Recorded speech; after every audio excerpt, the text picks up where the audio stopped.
كان الهدف هو تأهل لنهائيات كأس العالم وحققناه، ثم الوصول للمباراة النهائية. طبعا بما أننا متواجدين في المباراة النهائية فشيء طبيعي أنه الطموح هو الفوز بالكأس، علما أنها تكون مباراة قوية أمام منتخب قوي محترم.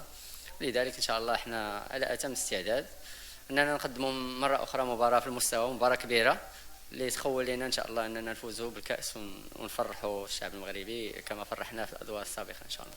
Bien sûr, il est évident à travers les matchs de cette compétition que le Sénégal dispose d'une équipe très compétitive, comme vous l'avez évoqué, et on les connaît, ils nous connaissent très bien. Donc il n'y a plus de mystère autour des deux équipes.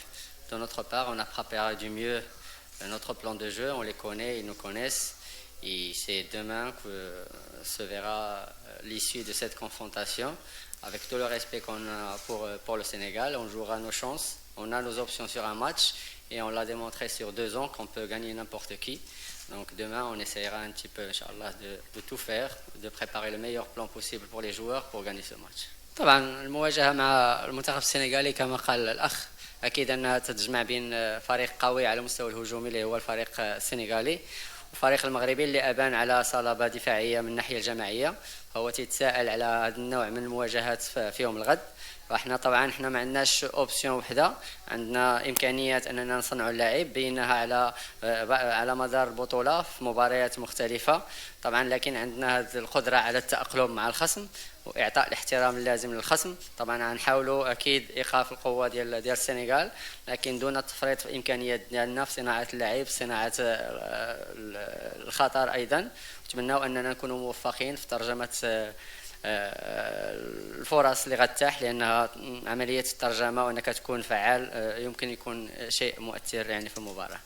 طبعا بالنسبه للمواجهات السابقه في المباريات الوديه فاكيد انها اعطت فكره لكل فريق على الاخر. طبعا تطلب يعني ارتسامات حول الاستقبال والتنظيم. طبعا التنظيم في شكل جيد جدا على مستوى المنشآت، على مستوى التنظيم ولا اللوجستيكي خارج ارضيه الملعب.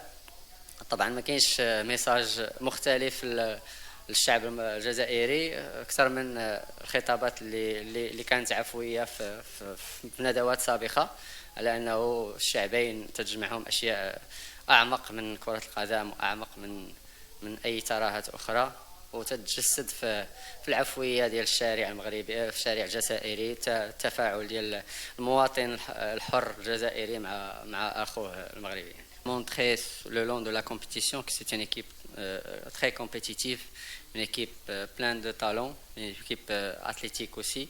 Donc il faudra sortir un grand match lors de cette finale pour mériter cette coupe. Et pour le moment, on a tout fait, Inch'Allah, pour le faire.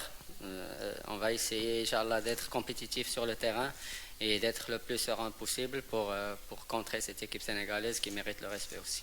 احنا الخطاب ديالنا معهم ثابت، يعني من التحضير في المباريات الوديه اثناء التدريب اثناء الاعداد، والكومبيتيسيون هو تحصيل حاصل. يعني الطريقه اللي تنستعدوا بها على مدار السنه تترجم على ارضيه الملعب، تبقى تفاصيل صغيره ديال التركيز على التعليمات، على طريقه اللعب، ولكن ما كاينش خطابات تحفيزيه اكثر من اللازم، لانهم يعني موتيفي ديجا من الداخل، ما يحتاجوش اننا نديروا خطابات طويله خاصه بالمباراه، تنحسوا بهم مستعدين ان شاء الله. طبعا هو راه جاوبت، يعني المنتخب السنغالي والمنتخب المغربي تعرفوا بعضياتهم، يعني المعلومات متوفره، ما بقاتش هناك اسرار، ولكن في الندوات الصحفيه من الصعب ندخلوا في التفاصيل الاخرى، لان المواجهات ستستدعي انه النوايا تبقى داخليه.